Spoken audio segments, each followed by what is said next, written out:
Welcome to This Week in Resistance, a weekly summary of events in West Asia, detailing reaction and resistance from a left perspective, for the week of Saturday, October 11th to Friday, October 17th. Beginning with Palestine. Going forward, we will be collapsing our sections on Gaza, the West Bank, and 1948 occupied Palestine into one, barring the reinitiating of the naked genocide in Gaza. We'll begin with some general developments from Palestine. In the past week, the Palestinian Ministry of Health in Gaza reported 27 martyrs and 143 injuries since the ceasefire agreement in the illegal settler colonial occupation called Israel's genocidal war on the people of Gaza, bringing the total since October 7, 2023 to 68,116 martyrs and 170,200 injuries at the lowest extent.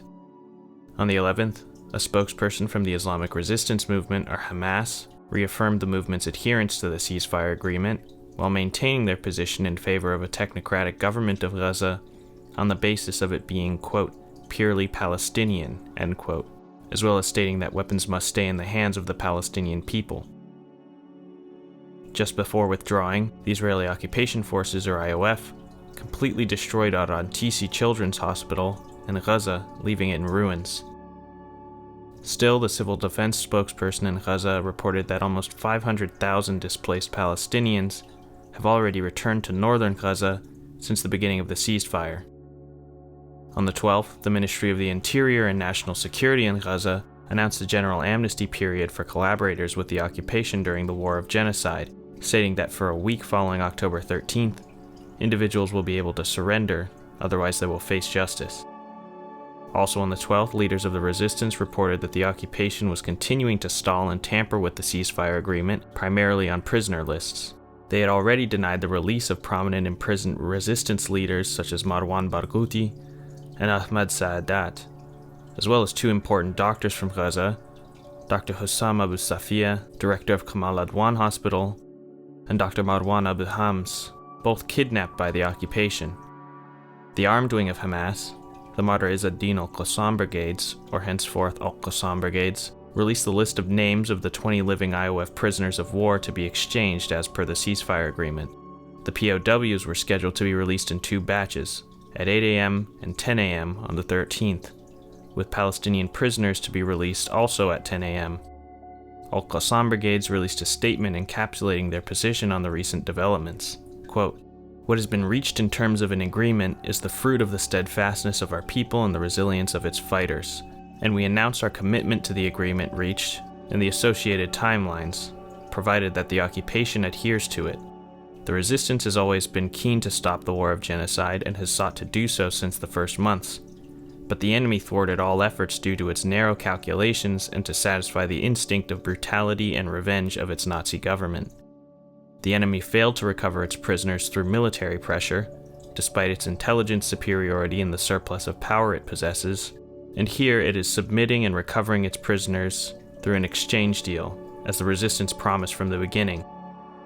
The Nazi occupation could have recovered most of its prisoners alive many months ago, but it continued to stall and act arrogantly, preferring that its army kill dozens of them as a result of the failed military pressure policy." End quote.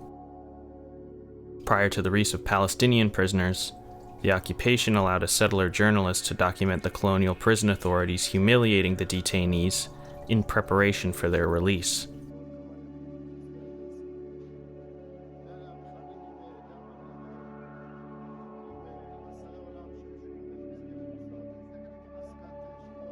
On the 13th, images came out of Al-Qassam Brigade's shadow units beginning the prisoner transfer in Gaza, some armed with TWIR rifles captured from the occupation.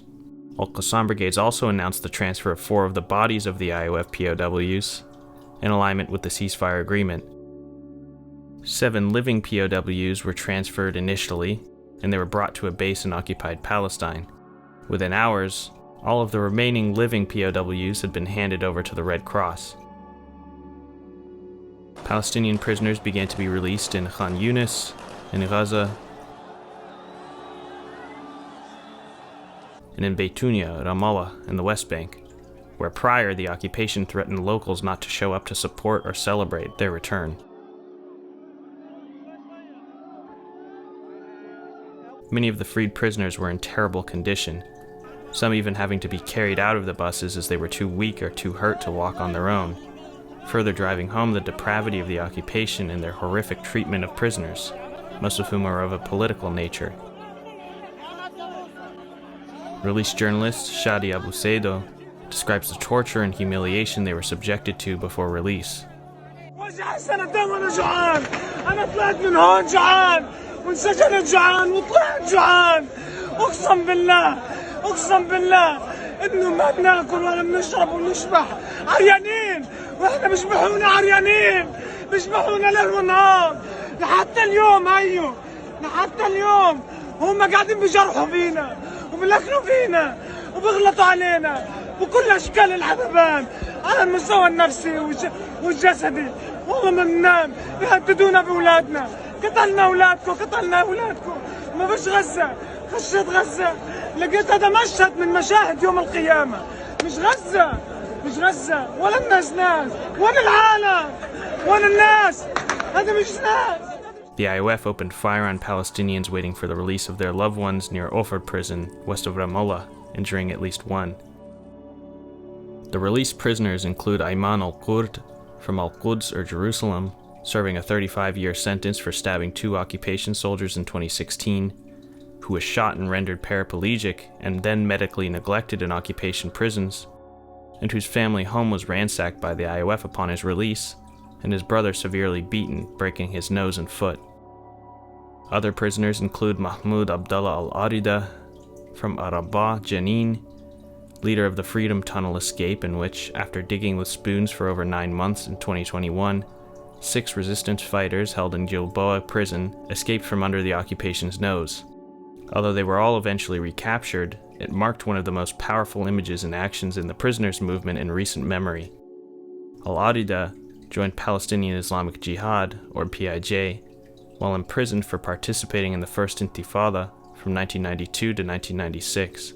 He attempted escapes in 2001, 2011, and 2014, and was a leader of the prisoners' movement, and was sent to the Egyptian side of the Rafah crossing, as were 153 other prisoners who were forcibly deported there upon their liberation. At his release, he stated of the escape from Gilboa prison that, quote, "We wanted the tunnel operation to prove that this occupation is more fragile than a spider's web, and an enemy that can be defeated even with the dust of the earth. We relied on the spoon as a tool for digging, and it was the key that opened the tunnel's gate, so it holds great symbolism for us.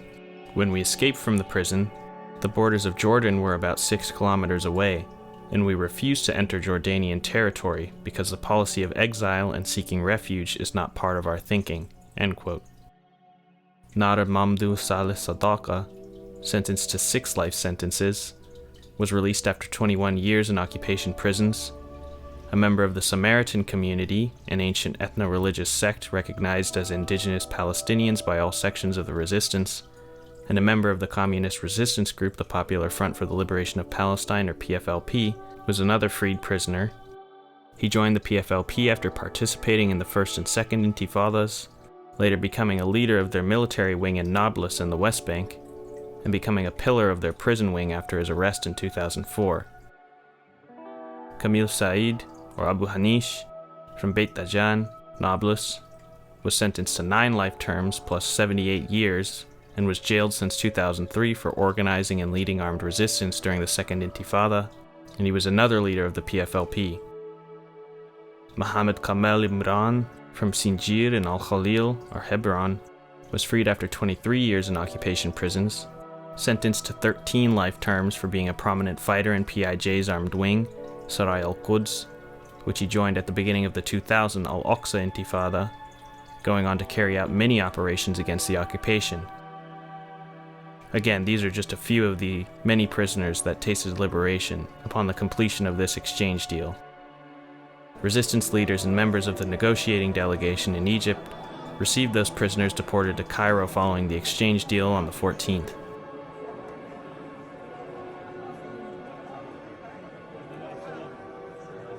Later on the 14th, IOF drone fire killed 5 Palestinians in Shuja'iyah, targeted the Halawa displaced persons camp in Jabalia, injuring multiple, and the IOF killed 1 and injured 3 others in Khan Yunis, marking the first official violations of the ceasefire agreement.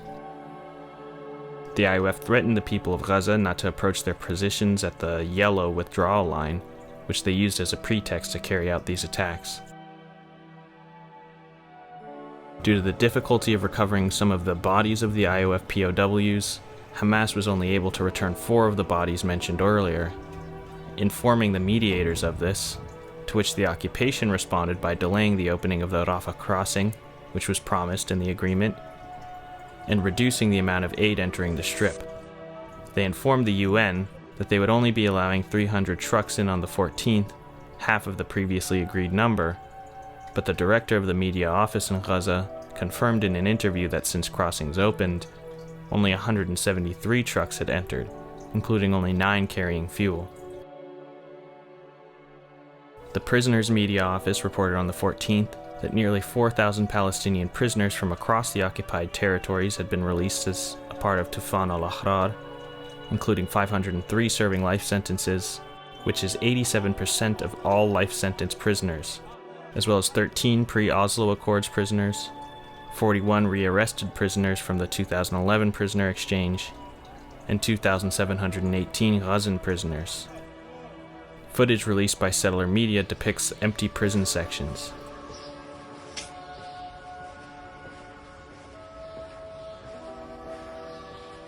Amid all of the loss, sadness, and trepidation, the importance of this victory for the Palestinian cause cannot be understated.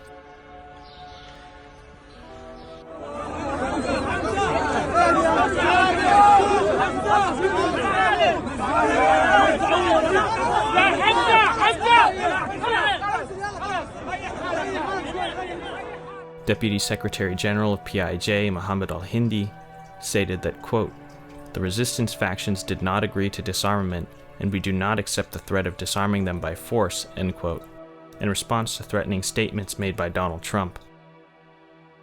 Late on the 14th, the bodies of 4 more POWs were handed over to the Red Cross by the resistance, and the occupation claimed they would open the Rafah crossing and seize aid restrictions.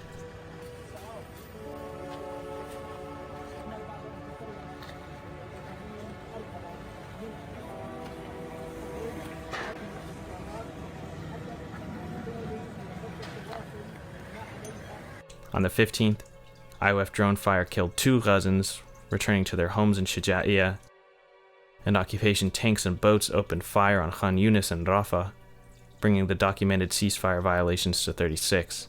15 Palestinians were also reportedly abducted near Rafah. The occupation claimed that one of the bodies returned by the resistance was not an Israeli, to which the leadership of the resistance said they were captured in May 2024 in a tunnel in Jabalia camp, and they were later revealed to be a collaborator from the West Bank. Even occupation media confirmed this, and noted that the IOF was using this as an excuse to further obstruct the agreement. Al-Qassam brigades handed over 2 more POW bodies at 10 p.m., concluding the handover of all living and dead POWs they could reach, stating regarding the remaining bodies that, quote, "They require great efforts and special equipment to search for and extract them, and we are making a great effort to close this file," end quote. The Red Cross confirmed that the process is, quote, "a massive challenge," end quote. By the 16th, the Palestinian Ministry of Health had received 120 bodies of Palestinians handed over by the occupation, almost all unidentified, with ID numbers instead of names, signs of torture, blindfolding, execution, tank shreds, meaning they were run over by IOF vehicles, and rape. Truly horrific images, which we will not show here, confirm the unimaginable brutality the occupation inflicts on its victims. Freed prisoner Ayman Sharbati reported that in his September transfer from Ramon prison to Megiddo prison, Marwan Barghouti was assaulted by 8 colonial prison guards, breaking 4 of his ribs and knocking him unconscious, at least the 4th such incident against him since October 2023. On the 16th, only 488 trucks out of the expected 600 entered Gaza, including only 3 gas and 6 fuel trucks. Occupation media complained that Hamas had seized at least 45 pickup trucks, hundreds of rifles and machine guns, ammunition, hand grenades, and funds transferred from the occupation to collaborator militia as the IOF withdrew. On the 17th, the IOF struck a bus carrying the Abu Shaban family, killing 7 children, 3 women, and 1 other. At around 11 p.m., Al-Qassam brigades handed over another body of an occupation POW.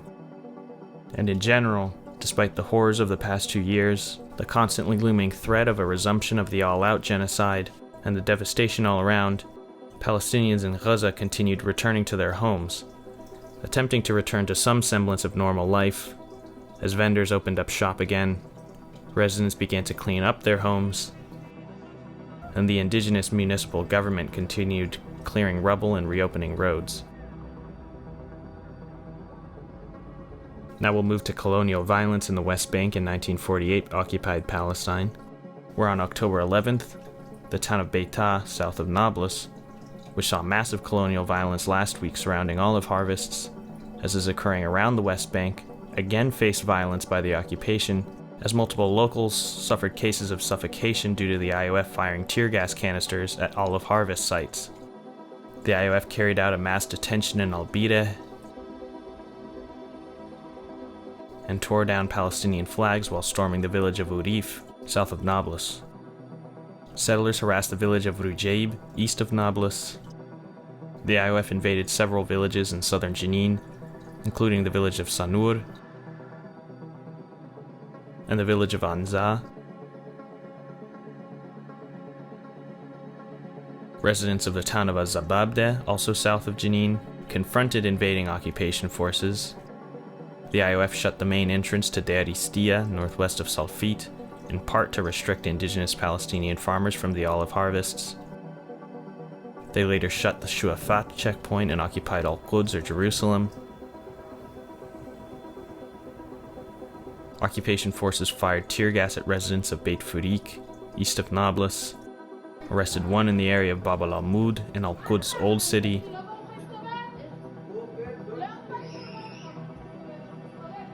stormed the town of Shukba, west of Ramallah, firing tear gas,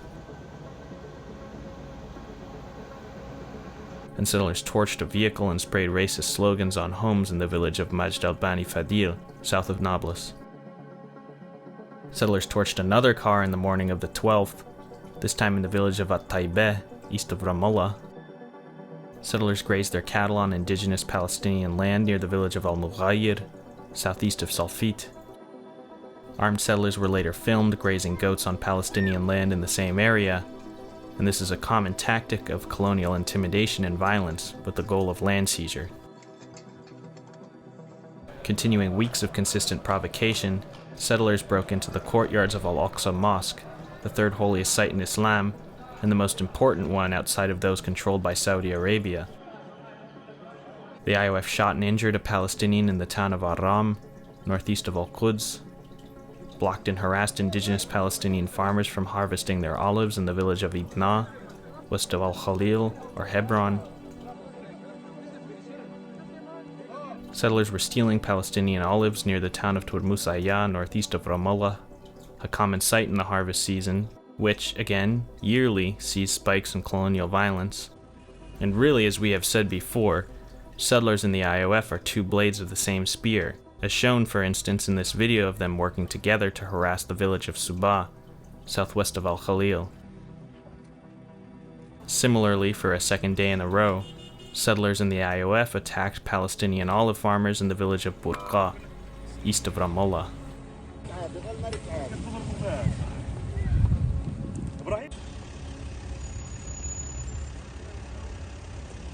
Settlers stormed Bab al-Asbat near Al-Aqsa Mosque, calling for the genocide of Palestinians.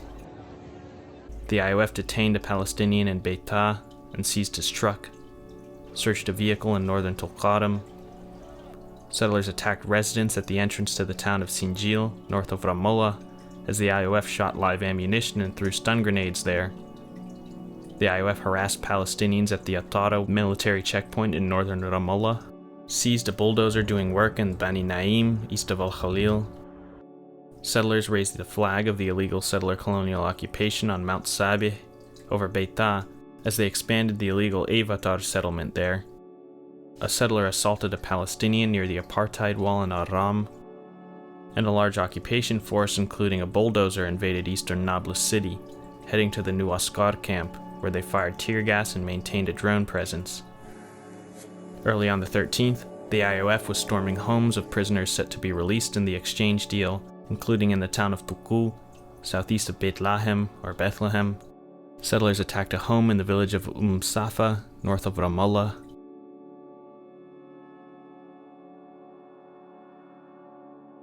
Settler militia cut down dozens of olive trees and saplings on indigenous Palestinian land in Burqa. The IOF invaded Al-Khalil city, raided Beit Furik to remove a poster on the rooftop of the home of a prisoner released that day in the exchange, invaded Rujaib, shot a Palestinian in the town of Sabastia, northwest of Nablus, shot and injured another during confrontations in Ad-Duhaysha camp, south of Bethlehem, and shot and injured yet another in confrontations in the town of Al-Isawiya, northeast of Al-Quds, then detained him, and settler militia lit a car on fire while attacking the village of Beitin, northeast of Ramallah. As the 14th was beginning, the IOF again raided multiple homes of prisoners released during Tufan al-Ahrar across the West Bank, including taking over a home in Rabud, south of Al-Khalil, and converting it into a military outpost after forcibly removing the owners. Fascist settler politician Itamar Ben-Gvir led another incursion into Al-Aqsa's courtyards under heavy occupation police protection. Settler militia set fire to a Palestinian farmer's truck, also damaging his grape harvest in the town of Beit Fajar, southwest of Bethlehem. The IOF stormed the village of Salem, east of Nablus, and arrested a Palestinian from his home and stole equipment from a health center in the village of Az-Zuwaydin, south of Al-Khalil.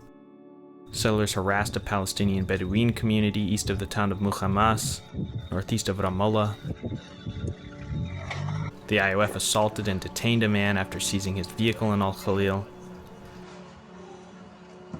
converted another Palestinian home into a military outpost, this time in the town of Al-Qum, south of Al-Khalil, stormed the town of Rumana, and the village of Beit Qad, both west of Jenin, and seized a working excavator in Tukul. A colonial officer desecrated Al-Hijra Mosque in Beit Hanina, Al-Quds, by walking in with his shoes on during prayers simply in order to harass one of the men inside.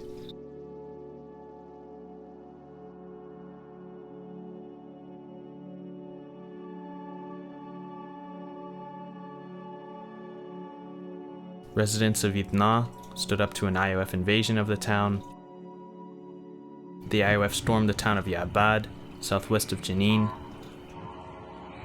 the town of Qabatia, south of Jenin, where they searched vehicles, fired tear gas, raided homes, and interrogated locals. The town of Tukul, the village of Al-Mughayir, Hizma, north of Al-Quds, where they raided homes and fired tear gas, the Abu Sinina neighborhood of Al-Khalil, where they forced a Palestinian car to crash,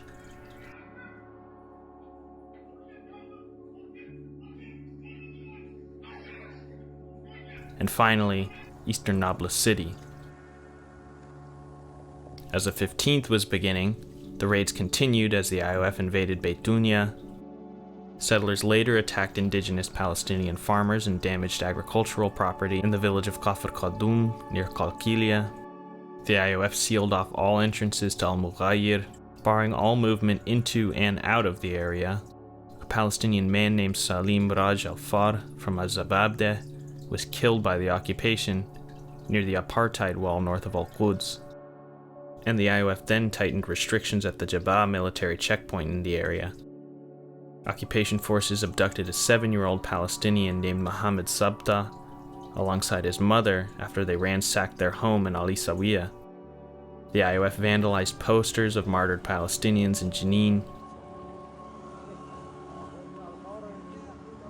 fired tear gas at residents of An-Nazla al-Sharqiyya who were attempting to harvest their olives, and abducted 2 Palestinians in a raid on Al-Mada neighborhood of Jenin. Settlers grazed their sheep on Palestinian land near the town of Halhul, north of Al-Khalil. The IOF deployed near the town of Tamun, south of Tubas, blocked a road nearby in the village of Atuf, patrolled several villages in southern Jenin, and stormed the town of Qusra, south of Nablus, where they detained a Palestinian youth. Settlers under IOF protection harassed the village of Kisan, southeast of Beit Lahem. The IOF shut another road near Tamun with an earth mound and carried out house raids and field interrogations there, deployed reinforcements to their military outposts near Tulkarem camp, raided homes in Ali Sawiya, and stormed Nablus city.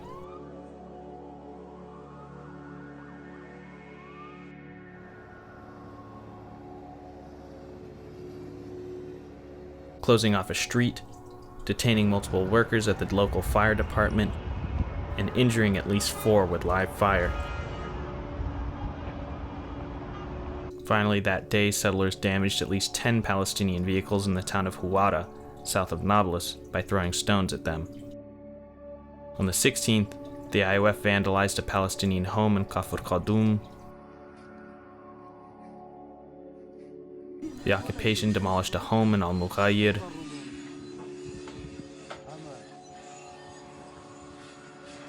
The IOF detained at least 2 while invading Nablus. Settler militia harassed Palestinian farmers and international activists harvesting olives on indigenous land near Huwara, forcing them to leave.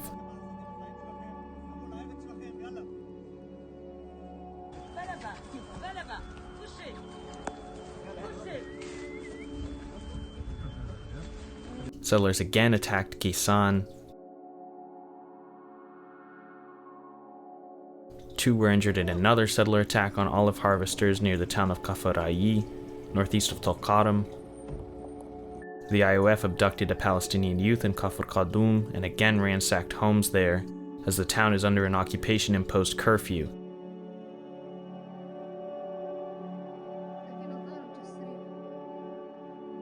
An occupation soldier was filmed riding a Palestinian child's bicycle in the town, another reminder of how the occupation acts with complete impunity on supposedly Palestinian-controlled land in the West Bank.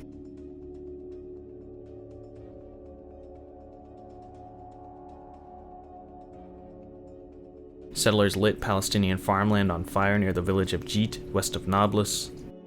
The occupation tightened restrictions at Beit Furik checkpoint. Then the IOF raided the town.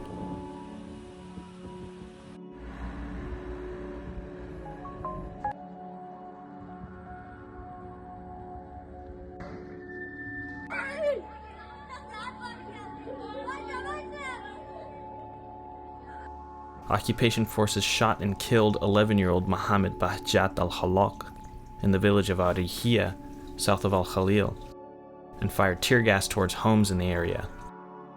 They stormed Qabatia, firing live ammunition at locals,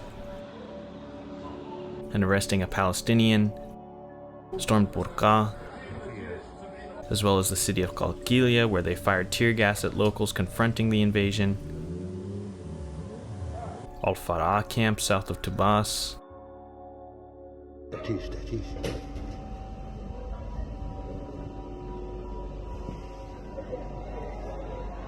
later shot a Palestinian in continuing aggression on Qabatia, and killed a man named Mahdi Kamail. It's not clear if this is the same man, and invaded Kafr Aqab, north of Al-Quds. Finally, on the 17th, the IOF assaulted and detained 2 Palestinians in another invasion of Nablus city. Settler militia attacked more Palestinian farmers harvesting olives, this time near the town of Qabalan, south of Nablus, injuring 2 people, including a child. The IOF invaded the area near Jab'a, south of Jenin, and later in the day they escorted buses of settlers to the area.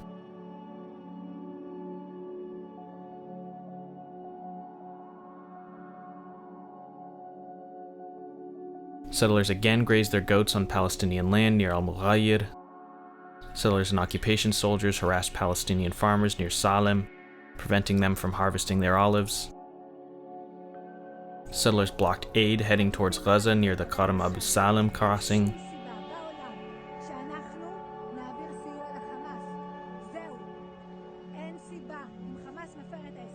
An armed settler opened fire towards Palestinian farmers during the olive harvest near Kusra.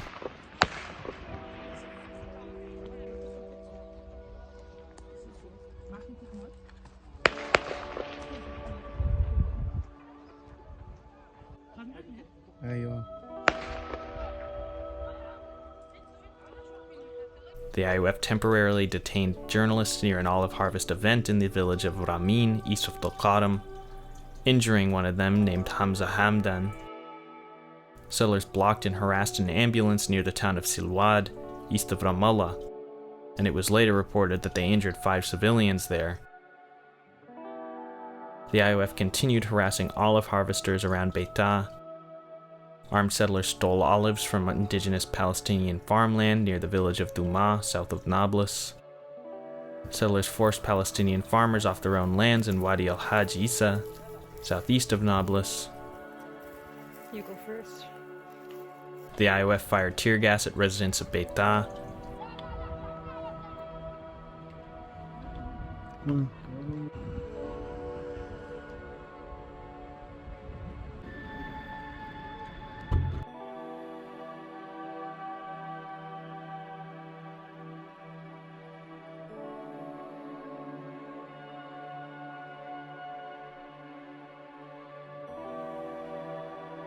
And set up a checkpoint at the entrance to Nur Sham's camp in Tulqaram. Settlers harassed Palestinian farmers east of the town of Sayr, north of Al-Khalil. The IOF again stormed Nablus city, arresting 2 at Al-Baqa Junction there. Settlers attacked and injured a Palestinian man harvesting his olives in the village of Farqa, south of Salfit. The IOF invaded Rumana, arrested 4 Palestinians at the Dotan checkpoint west of Jenin, stormed the town of Al-Fandakumia, south of Jenin, arrested a young man in Al-Khalil, shot and injured 1 near the apartheid wall in the town of Beitullah, northwest of Al-Khalil, and finally detained Sheikh Talat Aziz Isa from Al-Arub camp north of Al-Khalil. Now to actions by the Palestinian resistance over the past week.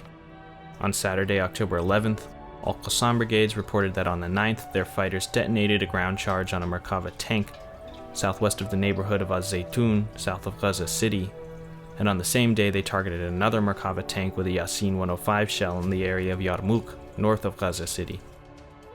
Sarai al-Quds reported that following the withdrawal of the IOF from areas north of Gaza's central governorate, their fighters detonated 6 pre-planted explosives on IOF vehicles invading the area of Az-Zahra. Commander Abu Khalid, the spokesman for the Martyr Omar al-Qassam forces, the military wing of the Democratic Front for the Liberation of Palestine, or DFLP, a communist resistance group, reported that on September 27th, one of their engineering units, alongside the Popular Resistance Committee's armed wing, al-Nasr Salahuddin brigades, detonated a pre-prepared explosive on an IOF vehicle in Sheikh Radwan, and on September 29th, they detonated an explosive on another IOF vehicle in Sheikh Radwan, inflicting, quote, severe damage on the vehicle and its crew, end quote. Resistance security forces arrested 17 members of an occupation-backed collaborator militia, including a deputy leader in northern Gaza, and members of the Daghmash clan associated with Yasser Abu Shabab's collaborator militia, detained medical staff at Auda Hospital in Tal al-Zatar while clashing with security forces, resulting in several casualties. At around 10:10 p.m., the Arabah company of Sarai al-Quds Jenin Brigade detonated a KJ-37 pre-prepared ground charge against IOF reinforcements invading the town, confirming multiple casualties. On Sunday, October 12th, clashes between resistance security and the Daghmash clan continued in As-Sabra neighborhood of Gaza City. The collaborators killed journalist Saleh al-Jafarawi and Naim Bassem Naim, son of one of Hamas's leaders, in the fighting. Ultimately, resistance security seized control of the area, killing and arresting dozens of collaborators after they refused to surrender in exchange for amnesty. Reportedly, the Daghmash clan on the 10th also killed a resistance fighter who participated in Al-Aqsa flood on October 7th and was the son of a leader of Al-Qassam brigades. A second operation resulted in the arrest of over 58 from a collaborator militia in Khan Yunis after intense clashes. One member who was confirmed to be a spy for the occupation and a recruiter for Yasser Abu Shabab's militia was executed. On Monday, October 13th, the resistance in Gaza City executed 7 more collaborators affiliated with the Daghmash clan who were accused of kidnapping, torturing, and killing Saleh al-Jafarawi, as well as 3 sons of Al-Qassam brigade's leaders and a number of resistance security fighters. They also engaged in clashes with collaborators in Deir al-Balah and conducted an ambush against collaborator militia east of Shaja'iyah, killing 2 and arresting a 3rd. On Tuesday, October 14th, after clashing with resistance security forces last week, Al-Majidek family and Khan Yunis issued a statement saying they will lay down arms in accordance with the general amnesty. The head of the Supreme Commission of Palestinian clans affirmed their support of the resistance in targeting these collaborators, saying that, quote, "We stand strongly with the security services to maintain security in the social fabric. We will not accept the return of chaos, looting, and theft. The stray groups that threw themselves into the arms of the occupation must pay the price today," end quote. And that, quote, "We are working in full coordination with the security services in the Strip," end quote. Reportedly, over 70 collaborators surrendered themselves on the first day of the amnesty. On Wednesday, October 15th, at 1:25 a.m., the Tamun company of Sarai al-Quds Tubas brigade detonated an explosive on a Namr troop carrier in the Ras al-Mutla axis, confirming casualties and IOF evacuation operations. Upon returning from the front lines, fighters from Al-Qassam brigades confirmed that on September 18th, they detonated a minefield on multiple IOF Hummers, killing and wounding multiple, and sniped a number of the injured, east of Rafah city. On September 27th, Al-Qassam fighters lured a force of 12 IOF infantrymen and 5 collaborators to the entrance of a booby-trapped tunnel, detonating it on them, also east of Rafah. And on Friday, October 17th, at 1:30 a.m., the Ramallah brigade of Sarai al-Quds put an IOF vehicle on a settlement road near the illegal Ofra settlement under heavy gunfire, confirming casualties. And finally, fighters from Al-Qassam brigades reported upon returning from the front lines that they previously detonated an anti-armor explosive in an IOF Hummer, killing and wounding its crew in Kizan al-Najjar, as well as a D9 military bulldozer with a ground charge south of Khan Yunis.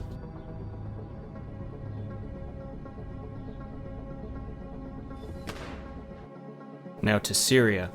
On the 12th, the IOF shelled the forest near Tel Ahmar in the Quneitra countryside. Following weekly clashes between the Kurdish-led Syrian Democratic Forces, or SDF, and the Syrian government led by Mohammed al-Jalani, former ISIS commander and leader of the Syrian al-Qaeda affiliate Hayat Tahrir al-Sham, or HTS, SDF commander Mazloum Abdi, on the 12th, announced that talks are progressing between the two governments for the SDF's integration into the central Syrian government, as per American and Turkish plans, centering on a, quote, non-centralized Syria, end quote.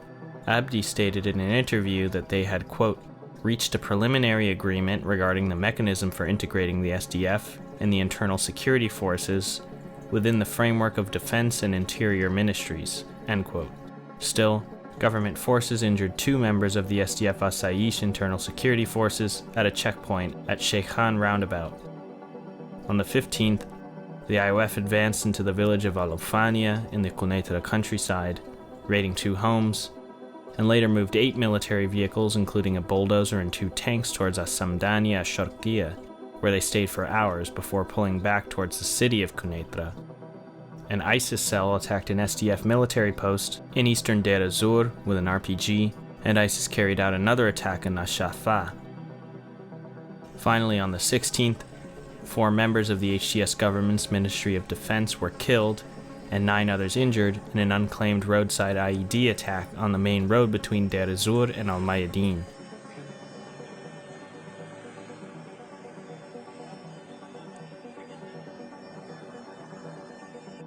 In Lebanon on the 11th, the IOF struck a vehicle in Bouj Kalawiyeh, a town in southern Lebanon, killing 1, another violation of the occupation's November 2024 ceasefire with Hezbollah.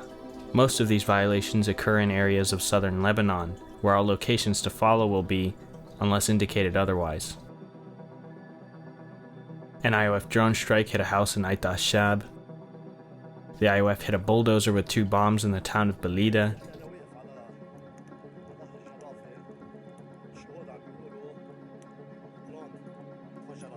On the 12th, the IOF dropped a sound bomb between the villages of Ait al-Shab and Ramyeh. The IOF carried out an explosion near Al-Hamamis Hill. Occupation drones broadcast propaganda over the town of Hula, attempting to incite residents against a local person and the Lebanese resistance. Later, a similar incident over Nabatea district saw IOF drones threatening the return of war to the region. On the 14th, an IOF drone strike on farmers harvesting olives outside Haris injured 2. 4 IOF tanks advanced towards the areas near the town of Ait Arun as residents headed to their olive groves, reportedly for the first time since the ceasefire began. The IOF launched strikes outside Wali Jilu and Al-Bazoudieh, injuring at least 1. On the 15th, early in the morning, occupation forces advanced 150 meters into the outskirts east of Meis al-Jabal and detonated a house. Outside Belida, an IOF patrol, including a bulldozer, leveled the olive fields that were set to be harvested the next day. The IOF bombed a vehicle between the towns of Sidikin and Khafra, killing 1 and injuring another. On the 16th, the occupation set up a new military post on Jabal Balat and expanded 2 other bases, all on Lebanese land. An IOF drone dropped a sound bomb near olive harvesters in the eastern outskirts of Belida. The IOF opened fire towards a group of people harvesting olives under the protection of both the UN forces and the Lebanese army in the town of Ait Arun. Occupation warplanes bombarded the town of Benaful.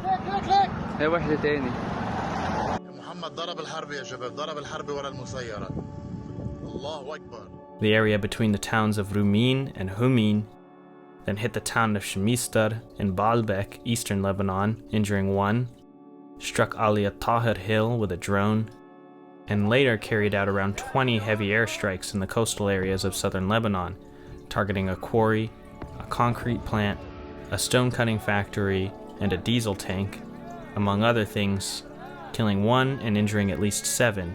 شهيدة الله أكبر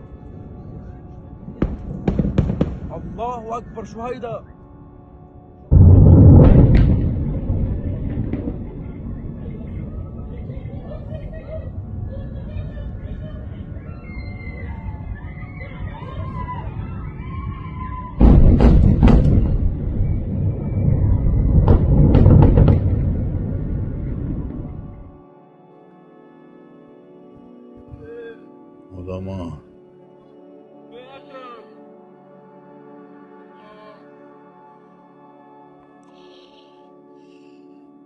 Early on the morning of the 17th, the IOF blew up a house near the village of Yarun. An IOF drone dropped 2 more stun grenades on locals harvesting olives near Belida. The IOF shot from 2 different occupied hills in southern Lebanon towards towns in the area. And later, an IOF drone strike on a vehicle in Khirbet Salim killed a man named Hassan Rahal, who was transporting beehives, and injured multiple others.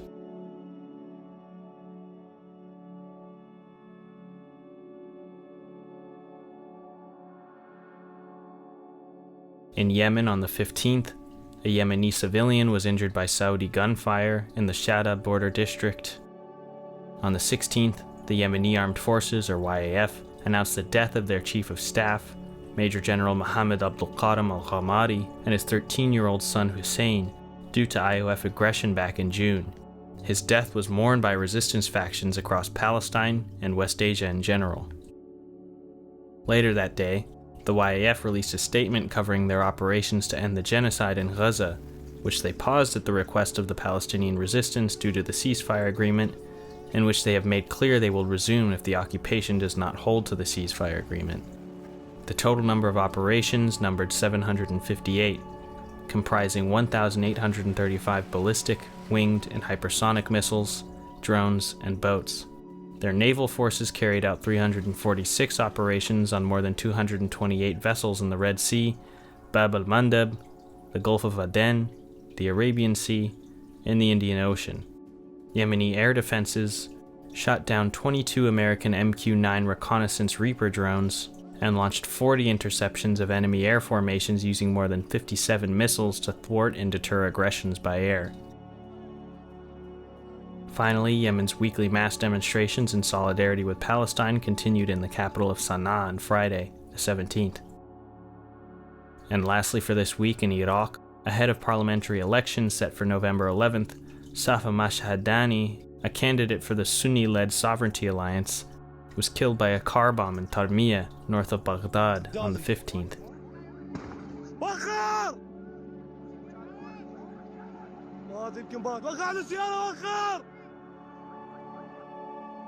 This show is simply a compilation and summary of the hard work of Al Akhbar, Quds News Network, Resistance News Network, and The Cradle.